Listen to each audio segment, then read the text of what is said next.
आसनसोल कोयलांचल में बदलने लगा है मौसम। तापमान बढ़ने से खपत बढ़ने लगी है पानी की। आसनसोल नगर निगम क्षेत्र की आबादी है 14 लाख से भी अधिक। पिछले साल अधिकतर इलाकों में दिखा था भारी जल संकट। नगर निगम के स्तर से नहीं हो रही है कोई सार्थक पहल, यानी इस वर्ष भी झेलना होगा निवासियों को जल संकट। आज चर्चा शहर की इसी बुनियादी समस्या पर। जुड़ चुके हैं आप आर्थिक धारा के साथ। मैं हूं श्वेता पांडे, आप सभी का स्वागत है आर्थिक धारा पर। चैनल को सब्सक्राइब कर ले, फिर बढ़ाते हैं आज का मुद्दा। बंगाल में आबादी के आधार पर आसनसोल है दूसरा सबसे बड़ा नगर निगम इलाका। क्षेत्र के आधार पर सबसे बड़ा शहरी क्षेत्र कोयलांचल होने के कारण विकसित हुए हैं सदियों से उद्योग। औद्योगिकीकरण के कारण रहा है इसका महत्व भी। स्वाभाविक तौर पर इसके सामग्रिक विकास की होती है अपेक्षा, लेकिन हर वर्ष झेलना पड़ता है पेयजल का संकट। प्रति परिवार 135 लीटर पानी सप्लाई का लक्ष्य भी नहीं है हासिल, जबकि कोलकाता के कई इलाकों में रोजाना होती है 18 घंटे वाटर सप्लाई। आज करते हैं गहनता से चर्चा इसी मुद्दे की। आखिर क्या कारण रहे हैं इस संकट के? दिलचस्प तथ्य है ये कि पूरा शहरी क्षेत्र घिरा है नदियों से। बराकर, दामोदर, अजय नदियों का घेरा है उत्तर, पश्चिम और दक्षिण से। कई सहायक नदियां भी है उपस्थित। कोयला खदानों के कारण भूमिगत जल भी है उपलब्ध। तो संकट आखिर है कहाँ? क्या नगर निगम के पास नहीं है कोई विजन, या नहीं है आसनसोल शहर से कोई लगाव? क्या सिर्फ नौकरी करने के लिए है अधिकारियों की फौज? अगर है कोई आर्थिक संकट तो कौन करेगा इसका निदान? इन सवालों के जिम्मेवार तथ्यों की करते हैं शिनाख्त। बने रहे पूरे वीडियो में हमारे साथ, क्योंकि ये सवाल जुड़ा है पानी से। सर्वविदित है ये तथ्य, पानी गए न उभरे, माटी मानुष चून।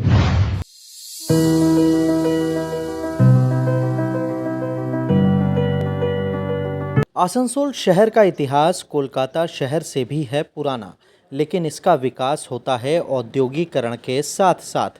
तेजी से नज़र डालते हैं आसनसोल शहर के विकास पर।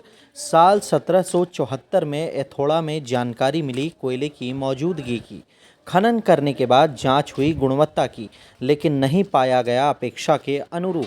मामला चला गया ठंडे बस्ते में, लेकिन ब्रिटिश उद्यमियों ने नहीं मानी हार। रानीगंज के इलाके में 1820 से शुरू हुआ कोयले का रेगुलर प्रोडक्शन। शुरुआती कंपनी थी अलेक्जेंडर एंड कंपनी। 1832 में एंट्री ले ली पहले भारतीय उद्योगपति प्रिंस द्वारिकानाथ टैगोर ने। विश्व कवि रविंद्रनाथ टैगोर के थे पितामह। 1855 में कोयला ट्रांसपोर्टिंग के लिए बिछाई गई रेल लाइन। 29 अक्टूबर 1850 को ब्रिटिश यूनियन कमेटी ने जारी किया फरमान। आसनसोल, रानीगंज, कटवा, कालना बने शहरी इलाके। 1863 में विस्तार के लिए रेलवे का क्षेत्रीय सेंटर बन गया आसनसोल। 1 जुलाई 1885 को शहरी इलाका संचालन के लिए बनी पहली कमेटी। 7 सरकारी अधिकारी, 12 मनोनीत सदस्य हुए शामिल। इलाका था रेलवे कॉलोनी, इंग्लिश एरिया, बुधा डंगाल, बस्तीन बाजार, पक्का बाजार, मुंशी बाजार, तालपुकुर चट्टी। 1896 में मिला अधिसूचित क्षेत्र का दर्जा। आसनसोल में नहीं थी वाटर सप्लाई की स्थायी व्यवस्था। कुओं, तालाबों पर थी लोगों की निर्भरता। रेलवे के लिए पानी आता था बराकर नदी से। इलाके के संपन्न लोगों की मदद से लगा पहला वाटर प्रोजेक्ट। 1994 में वामपंथी सरकार ने दिया नगर निगम का दर्जा। साल 2015 में तृणमूल सरकार ने किया इसका विस्तार। कुल्टी, जामुड़िया, रानीगंज नगरपालिका इलाकों का हुआ इसमें विलय। वार्ड की संख्या 50 से बढ़कर हो गई 106। अनुमानित आबादी है 14 लाख से अधिक।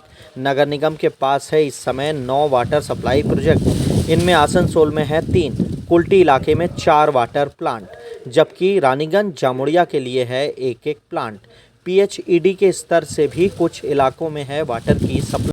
नगर निगम के लिए 5 नए वाटर प्रोजेक्ट पर चल रहा है काम। इनमें से 3 से शुरू हो गया है ट्रायल, 2 का काम भी हो जाएगा पूरा। निगम अधिकारियों का है दावा, इसके बाद साल 2029 तक नहीं रहेगा निगम इलाके में कोई भी जल संकट। लेकिन इस दावे ज़मीनी हकीकत में है बहुत बड़ा गैप।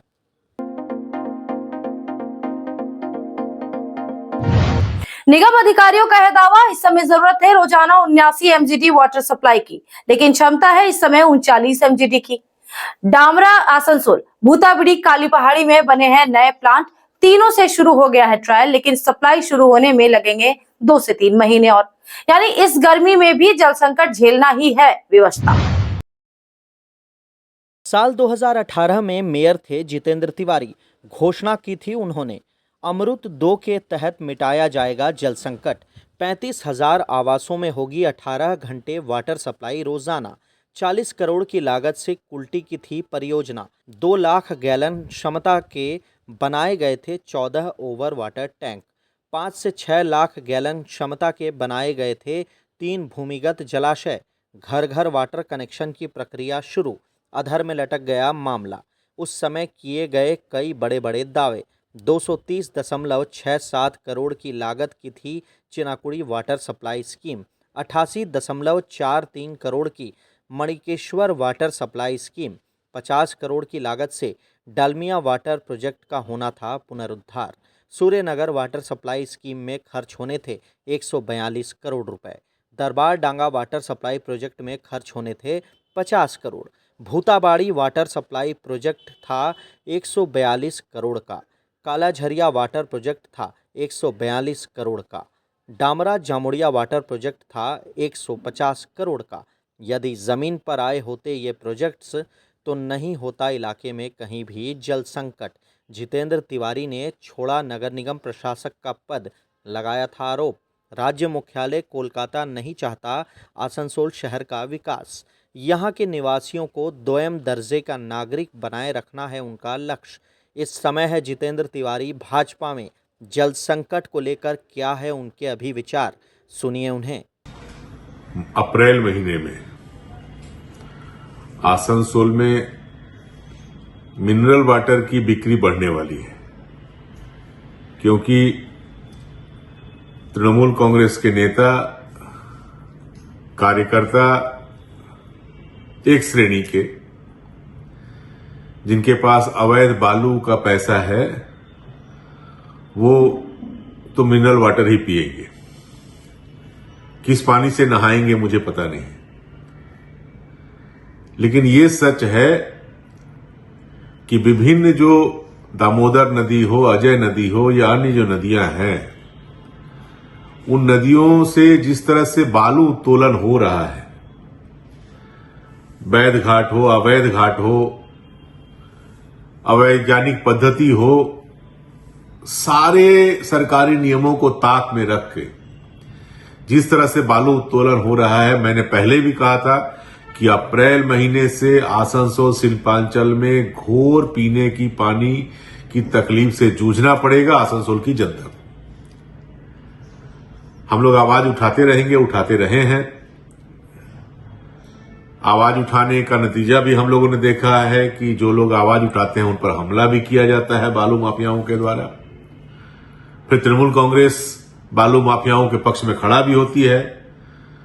पुलिस को बाध्य किया जाता है हम लोगों के खिलाफ ही एफआईआर करने को। ये होता रहेगा, ये चलता रहेगा। हम लोगों के 2-3 दिन या 10-15 दिन जेल में रहने से यदि आसनसोल के लोगों को पीने का पानी मिल जाता तो हम लोग स्वेच्छा से इसके लिए तैयार थे। लेकिन ये विडंबना है कि आसनसोल की जनता को पीने का पानी नहीं दे पाएंगे ये लोग, चाहे आसनसोल नगर निगम हो, चाहे पीएचई डिपार्टमेंट हो। जिस तरह से बालू हर घाट से उठाया जा रहा है और अप्रैल महीना से लोगों को पीने की पानी देने के लिए दिसंबर महीने से जो तैयारी करनी चाहिए पीएचई डिपार्टमेंट के द्वारा या आसनसोल नगर निगम के द्वारा, वो तैयारी भी नहीं की जा रही है। तैयारी की जा रही है कि ज्यादा से ज्यादा पैसा कमाओ और मिनरल वाटर पियो।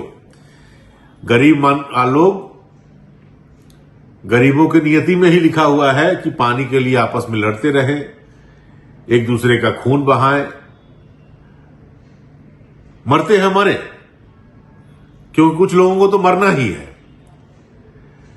जो क्रीमी लेयर में रहने वाले लोग हैं उनके जीवन में दुख तकलीफ नहीं आनी चाहिए। आसनसोल की जनता से मैं अपील करूंगा कि अभी भी समय है, जन जागरण का एक वातावरण तैयार हो, अन्यथा अप्रैल महीने के बाद आपके पास सब कुछ रहते हुए भी आप एक नागरिक के रूप में सुख शांति से नहीं रह पाएंगे, क्योंकि सुबह से शाम तक आपके लिए सबसे बड़ी जो समस्या होगी कि आपके लिए पीने का पानी का अभाव होगा। पानी के लिए तरस जाएंगे आप। और ये जो परिस्थिति तैयार हो रही है ये प्राकृतिक नहीं है, ये कृत्रिम है। ये बालू चोरों के द्वारा तृणमूल कांग्रेस के साठगांठ से ये माहौल तैयार किया गया। कुछ लोग करोड़पति बने, इसके लिए आपके जीवन में ये तकलीफ लाया गया। इन लोगों को याद रखना है आपको। मैं जानता हूं जब हम लोगों पर ये लोग झूठा मुकदमा करा सकते हैं तो किसी पर भी करा सकते हैं। मुकदमा ये कराते रहे, जेलों में लोगों को भरते रहे, लोगों पर हमला करते रहे, लेकिन आने वाले दिनों में आसनसोल की जनता जब मौका मिलेगा लोकतांत्रिक व्यवस्था में इनको जवाब देने का, तो उसके लिए कम से कम आसनसोल की जनता तैयार है। तो आसनसोल के संसाधनों का कैसे होगा अधिकतम उपयोग? नगर निगम सरकार के स्तर से क्या होगी पहल? जानकारों का है दावा, जब तक प्रशासन नहीं होगा गंभीर, नहीं अपनाई जाएगी ठोस रणनीति, वैज्ञानिकता के साथ नहीं बनेगी दूरगामी परियोजना, तो समय के साथ साथ बढ़ेगा ये संकट और अधिक। आसनसोल शहरी क्षेत्र में है 3 प्रमुख जल स्रोत, नदियों का पानी, भूमिगत जल स्रोत, कोयला खदानों से निकलने वाला पानी। पूरी साइंटिफिक तरीके से करना होगा औद्योगिक विकास, क्योंकि उद्योग करते हैं बड़े पैमाने पर भूमिगत जल का दोहन।